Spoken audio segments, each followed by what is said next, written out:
Most important question from the recurring decimals అండి. దీన్ని మనం అవృత దశాంశ భిన్నాలు అని అంటాం.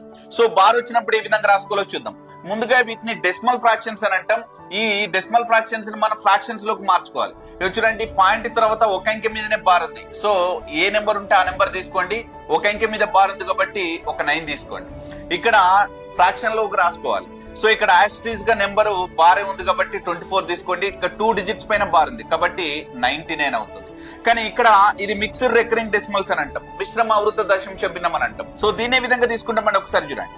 సో ఇప్పుడు ఇక్కడ 54 ఉంది, 54 నెక్స్ట్ మైనస్. ఎందుకనంటే చూడండి, ఒక అంకె మీద బార్ ఉంది, ఇంకొక అంకె మీద బార్ లేదు. బార్ లేనటువంటి అంకెలు తీసేయాలి. సో కాబట్టి -5. ఇప్పుడు చూడండి, ఒక అంకె మీద బార్ ఉంటేనేమో 9 తీసుకోండి, ఇంకొక అంకె మీద బార్ లేదు కాబట్టి 0 తీసుకోండి. 49/90 అనేటువంటిది ఆన్సర్. ఈ క్వశ్చన్ యొక్క ఆన్సర్ కింద కామెంట్ సెక్షన్ లో తెలియజేయండి. For more interesting videos download Siddhu study circle app.